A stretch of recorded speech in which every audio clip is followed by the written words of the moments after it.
जी नमस्कार। मेरे एक मित्र ने कहा, ज्ञानेंद्र, अपनी भावना का अपने मन से क्या तालमेल होना चाहिए और क्या रिलेशंस हैं। मैं थोड़ा मुस्कुराया, थोड़ा सोचा, कुछ पल के लिए अपने आप को ओशो के समक्ष ले गया, ओशो की बातों को दोहराया और फिर मैंने उसको कहा, आत्मन, मेरे मित्र, आपकी इस सवालों का जवाब एक छोटी सी कहानी के माध्यम से मैं देना चाहूँगा। आप लोग भी ज़रा ध्यान से सुनिएगा।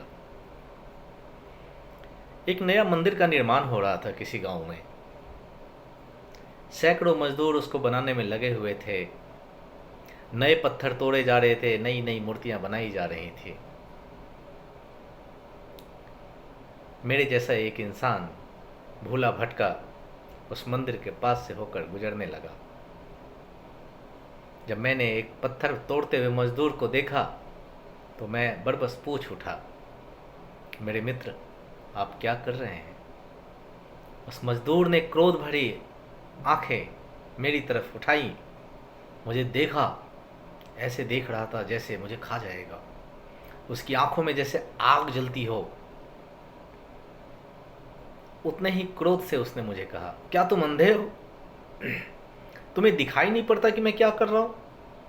मैं पत्थर तोड़ रहा हूं, पत्थर। जो मेरे जीवन में लिखा हुआ है मैं वही करूंगा ना। और वापस उसने पुनः पत्थर तोड़ना शुरू कर दिया। मुझे एहसास हो रहा था वो जैसे पत्थर ना तोड़ रहा हो, वो अपने जीवन से बदला ले रहा हो। वो जैसे पत्थर नहीं तोड़ रहा हो, किसी पे प्रतिशोध में हमला कर रहा हो। मैं पुनः 10 कदम आगे बढ़ा और थोड़ी दूर पर ही मैंने दूसरे मजदूर से पूछा। वो मजदूर भी पत्थर ही तोड़ रहा था। उससे पूछा मैंने, नमस्कार मित्र, आप क्या कर रहे हैं?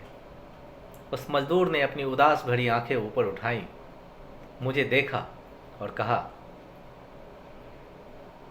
बच्चों के लिए रोजी रोटी कमा रहा हूं साहब। नहीं कमाएंगे तो खाएंगे क्या? जीवन में हम आए हैं तो जीना ही पड़ेगा। जीवन है अगर जहर तो पीना ही पड़ेगा। उतनी ही उदासी से बोलकर फिर उतनी ही उदासी से वह पत्थर तोड़ना फिर से शुरू कर दिया। जैसे उसकी जिंदगी नीरस हो, कोई रस नहीं हो, कोई आनंद नहीं हो, कोई गीत नहीं हो, जिंदगी में कोई सौंदर्य नहीं हो, कोई संगीत नहीं हो, कोई सुख नहीं हो। जीवन जैसे उसके लिए एक बोझ है जिसको ढोना है और ढोए चले जाना है और समाप्त हो जाना है। उसका पत्थर तोड़ना भी ऐसा ही था, जैसे वह एक बोझ को खींचता हो, असमर्थता में, बेबसी में, मजबूरी में, जिस बोझ से बचने का उसके पास कोई उपाय नहीं था। ऐसे वह पत्थर को तोड़े जा रहा था। फिर मैं आगे बढ़ा। मैंने तीसरे मजदूर से पूछा, नमस्कार भाई साहब। वह भी पत्थर ही तोड़ रहा था, गीत भी गा रहा था। उसकी आंखों में एक चमक है, एक खुशी थी। उसकी प्राणों में जैसे कोई सुगंध है। वो जैसे किसी लोक में नृत्य कर रहा है। उसने मुझे देखा, खुशी खुशी मुझे भी नमस्कार किया। मैंने जब उससे पूछा, मेरे मित्र, आप क्या कर रहे हैं?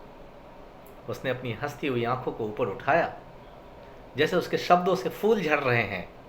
खुशी खुशी उसने कहा, देखिए, मैं अपने, आपके, हम सबों के भगवान का मंदिर बना रहा हूं। वे 3 मजदूर, तीनों ही पत्थर तोड़ते, वे तीनों ही एक ही काम करते थे, लेकिन उसके काम को देखने की दृष्टि भिन्न थी। एक क्रोध में था, एक दुख में, पीड़ा में था। एक क्रोध, दुख और पीड़ा में था। एक उदासी में, बोझ में, अर्थहीनता में था। तीसरा एक आनंद में, मग्नता में, किसी समर्पण में था। एक पत्थर तोड़ रहा था, एक रोजी रोटी कमा रहा था, एक प्रभु का मंदिर बना रहा था। पत्थर तोड़ना आनंद का काम कैसे हो सकता है? रोजी रोटी कमाने में नृत्य कहाँ से आएगा? संगीत कहाँ से आएगा? लेकिन प्रभु का मंदिर बनाना निश्चित ही आनंद हो सकता है। यह कहानी मैंने इसलिए उदाहरण के तौर पर लिया कि जीवन के मंदिर में भी हम 3 तरह के लोग ही होते हैं। चाहे परिवार में हो या अपने कर्म स्थल पे हो, हम 3 तरह के लोग ही आपको मिलेंगे।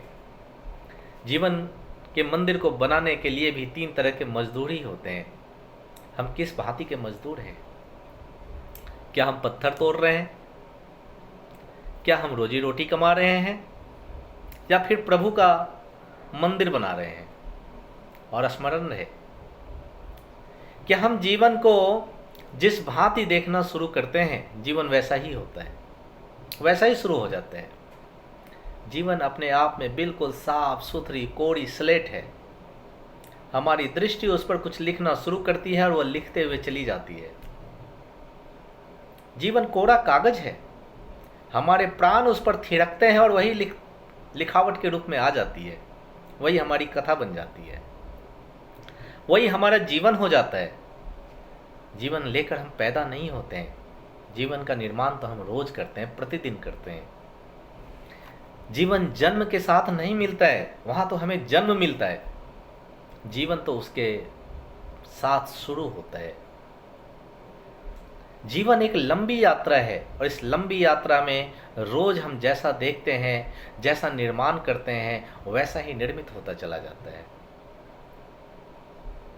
आप देखिए, सारी दुनिया है लेकिन दुख से भरी है। आदमी के प्राण अंधेरे से भरे हैं, सब अर्थहीन, मीनिंगलेस मालूम होता है। सारे जगत में, आपके परिवार में, आपके कर्म स्थल पर ऐसा लगता है जैसे आदमी के प्राणों के गीत कहीं खो गए हैं। अर्थ खो गया है, आनंद खो गया है, जीवन की ललक पुलक सब खो गई हैं। क्यों खो गई हैं? क्या खो गया है? किसी को नहीं पता। तलाशने की चेष्टा भी नहीं करते हैं। बस भागम भाग करना है, बस भागम भाग करना है। और अपने आप को खुश रखने के लिए झूठा दिखावा करते हैं। हम घूमने जाते हैं, हम प्रकृति को निहारने के लिए जाते हैं, हम झूठी तसल्ली देते हैं अपने आप को। एक बात तो हो गई है, दुर्भाग्यपूर्ण है यह, हजारों सालों की जो शिक्षा ने मनुष्य को दुखी होना सिखाया है, तो मनुष्य की दृष्टि को भी दुख से भर दिया है। आज तक पृथ्वी पर जीवन के आनंद को स्वीकार करने वाली शिक्षा पैदा ही नहीं हो पा रही है, न हो सकी है। कोशिश तो होती है लेकिन हो नहीं पा रही है, क्योंकि हम आप कोशिश ही नहीं करते हैं। जीवन का विरोध करने वाली, जीवन का निषेध करने वाली, जीवन की निंदा करने वाली, जीवन को दुखी करने वाली, जीवन को छोड़ देने वाली शिक्षाएं हमें समझाती है। जीवन के बाहर कहीं कोई मोक्ष है तो वहां चले जाना है, जीवन से मुक्त हो जाना है। ऐसा सिखाने वाली शिक्षा पृथ्वी पर है क्या? लेकिन पृथ्वी के जीवन को मोक्ष बना लेना वह उपलब्धि है, उसे ही आनंद में हम परिवर्तित कर दें, ऐसा विज्ञान होना चाहिए, ऐसी शिक्षा होनी चाहिए। लेकिन मनुष्य की यह दुर्दशा हो गई है। इस दुर्दशा में अतीत में दी जाने वाली दुखपूर्ण शिक्षा का बहुत बड़ा हाथ है। हजारों साल से एक ही बात हम आदमी के मन में ठोकी जा रही है कि जीवन में आए हैं तो जीना ही पड़ेगा, जीवन में आए हैं तो जीना ही पड़ेगा, जीवन है जहर तो पीना ही पड़ेगा, जीवन व्यर्थ है, जीवन बोझ है, जीवन असार है, जीवन माया है, जीवन बुरा है, जीवन त्याग देने लायक है, तुमको भी मरना है, जीवन पाप है। केवल वे ही लोग पैदा होते हैं जिन्होंने पाप किए हैं। 84 लाख योनियों में भटकने के लिए आए हो। जो पाप नहीं करते वो जन्म नहीं लेते, वे मुक्त हो जाते हैं, मोक्ष मिलना है। पापी पैदा होते हैं, जीवन पापियों की जगह है। जो पुण्यात्मा है वो तो मोक्ष को प्राप्त कर लेते हैं, वे जीवन में वापस नहीं आते। पता नहीं, ब्ला ब्ला ब्ला, बहुत सारी ऐसी चीज़ें। हमारा जीवन नकारात्मक सोच से भरता चला जाता है।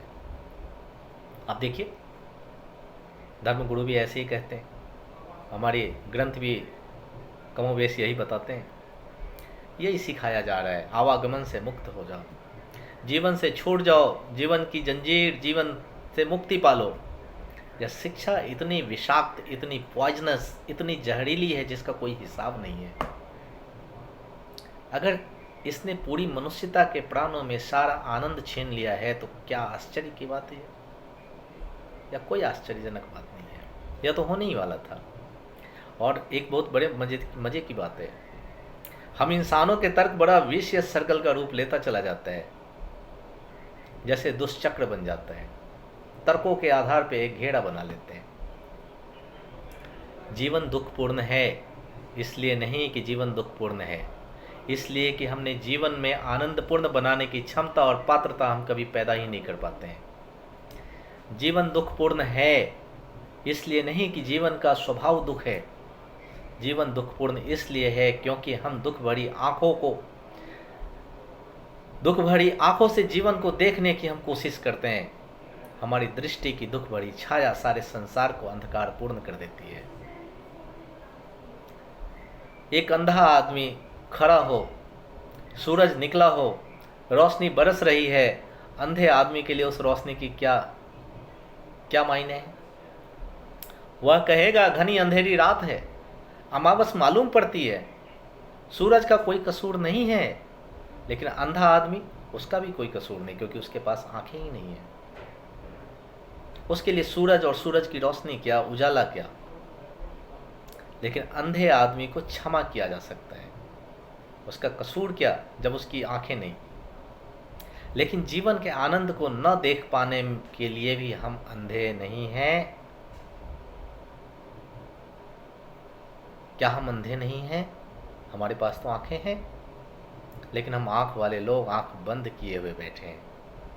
अंधे भी होते तो हमें क्षमा किया जा सकता था, लेकिन हमारी तो आंखें हैं और हम आंख को बंद किए हुए हैं। एक विकसित सर्किल बनाते जा रहे हैं, एक दुष्चक्र की रचना करते जा रहे हैं। जीवन दुखपूर्ण मालूम होता है क्योंकि जीवन को आनंद से कैसे देख पाएं उसकी हमारे अंदर कोई कला नहीं, कोई बोध नहीं। तो जीवन को समझिए। जीवन को आप जिस नज़रिए से देखिएगा, जीवन के लिए आपकी जैसी भावना उत्पन्न होगी, आपका मन भी जीवन को उसी अनुरूप जीने को कहेगा। धन्यवाद।